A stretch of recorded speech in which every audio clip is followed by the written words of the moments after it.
আমদানি রপ্তানি কার্যক্রম শুরু হয়েছে চট্টগ্রাম বন্দরে। চট্টগ্রাম বন্দর কর্তৃপক্ষ জানিয়েছে, ইন্টারনেটের ধীর গতি থাকলেও এনবিআরের বিকল্প চালান শুল্কায়ন ব্যবস্থার কারণে কার্যক্রমে কিছুটা হলেও গতি ফিরেছে। এখনও কি আর চ্যালেঞ্জ রয়েছে এই বিষয়টি নিয়ে আলোচনায় যেতে চাই। এ বিষয়ে আলাপে আমাদের সাথে আছেন চট্টগ্রাম চেম্বার অফ কমার্সের পরিচালক মাহফুজুল হক। মাহফুজুল হক, আপনাকে স্বাগতম জানাচ্ছি বিস্তারের আজকের আলোচনায়। প্রথমে যে বিষয়টি জানতে চাই, চট্টগ্রাম বন্দরের আমদানি রপ্তানি কার্যক্রমের বর্তমান যে পরিস্থিতি সেটা নিয়ে আপনার পর্যবেক্ষণ জানতে চাই। চালান এবং পণ্য খালাসের যে পরিস্থিতি কেমন দেখছেন?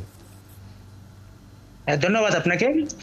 চট্টগ্রাম বন্দরে যেটা অনলাইনে যে কাজগুলি হতো সেগুলোকে ম্যানুয়াল পদ্ধতিতে সমাধা করার ফলে গতকাল থেকে অলরেডি পুরোদমে কাজ শুরু হয়ে গেছে। আজকেও প্রচুর পণ্য চালান এখান থেকে খালাস হয়েছে। অনেক কন্টেনার বাইরে যাচ্ছে এবং এক্সপোর্টের কন্টেনারগুলো বন্দরের মধ্যে আসছে। এখানে একটা সমস্যা যেটা হচ্ছে চট্টগ্রাম বন্দরের, সেটা হচ্ছে চট্টগ্রাম বন্দরের যে সার্বিক কার্যক্রমগুলি পরিচালনা করা হয় সেখানে বেশ কিছু স্টেক হোল্ডার কিন্তু জড়িত আছে। তার মধ্যে সবচেয়ে বড় যেই যাদের এটা এখানে ইনভলভমেন্ট সেটা হচ্ছে আমাদের কাস্টম কর্তৃপক্ষ এনবিআর। এনবিআর এর পক্ষ থেকে একটা সমস্যা হচ্ছে এখানে, যেটা এই মুহূর্তে আমি চট্টগ্রাম চেম্বারের কাছে আমরা একটা মিটিং শেষ করেছি।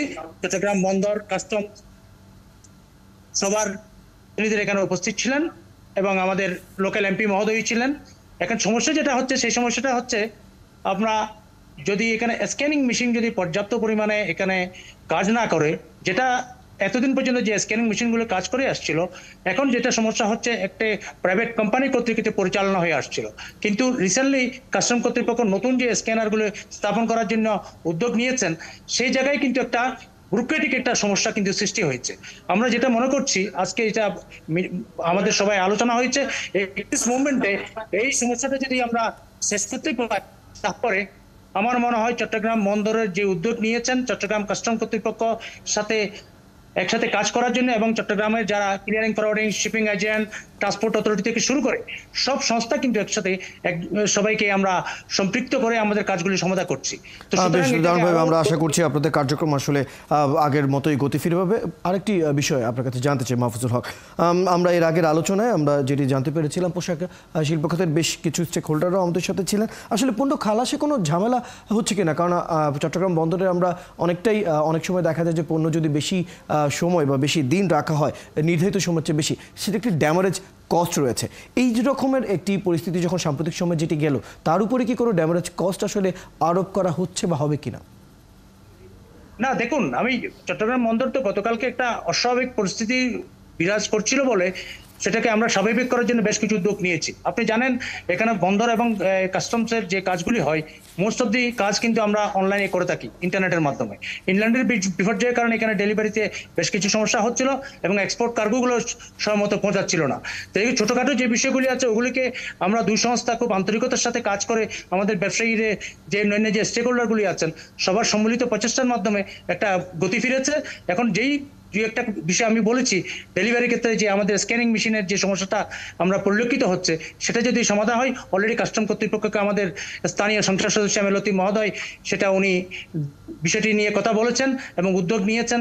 আমরা মনে করছি আমরা যদি কাস্টমস কর্তৃপক্ষ এবং বন্দর কর্তৃপক্ষ যদি উদ্যোগ নেয়, তাহলে আমাদের সিএনএফ এজেন্ট এবং শিপিং এজেন্টের সহযোগিতায় এই সমস্যাগুলিও কিন্তু কাটিয়ে উঠে যাবে।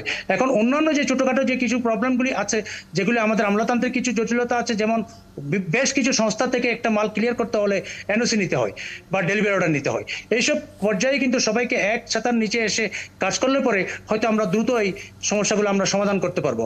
আপনি জানেন বর্তমানে বাংলাদেশের বেশ কিছু রপ্তানি পণ্য কিন্তু আটকে আছে, বড় বড় বায়ারদের গার্মেন্টসের বেশি রপ্তানি পণ্য আটকে আছে। তো সবগুলির জন্য কিন্তু আমরা সম্মিলিতভাবে উদ্যোগ নিয়েছি এবং চট্টগ্রাম চেম্বার সার্বিকভাবে এটা মনিটরিং করে যাচ্ছেন এবং আশা করি, আমার মনে হয় যদি এই বিষয়গুলো নিয়ে সবাই সম্মিলিতভাবে কাজ করি, তাহলে উইদিন 15 ডেজ আমরা এই সমস্যাতে কাটিয়ে উঠতে পারবো।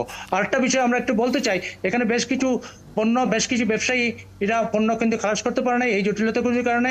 সেই জায়গায় কিন্তু আমরা শিপিং এজেন্ট এবং চট্টগ্রাম বন্দর কর্তৃপক্ষকে বেশ কিছু ড্যামারেজ চার্জ দিতে হয়, এটা কিন্তু আইনে আছে। আমি মনে করছি নৌ পরিবহন মন্ত্রণালয়ের কাছে আমরা অলরেডি আবেদন করেছি, চট্টগ্রাম চেম্বারের পক্ষ থেকেও অন্তত আগামী 15 দিনের জন্য যদি আমাদের এই ড্যামারেজগুলো যদি মওকুফ করে দেয়, তাহলে আমাদের ব্যবসায়ীদের জন্য অনেক বড় একটা উপকার হবে এবং স্মুথলি চট্টগ্রাম বন্দরের পণ্য হ্যান্ডেলিং কাজগুলো এগিয়ে যাবে। চমৎকারভাবে বলেছেন, ধন্যবাদ মাহফুজুল হক সময়টুকু আজ আমাদেরকে দেওয়ার জন্য।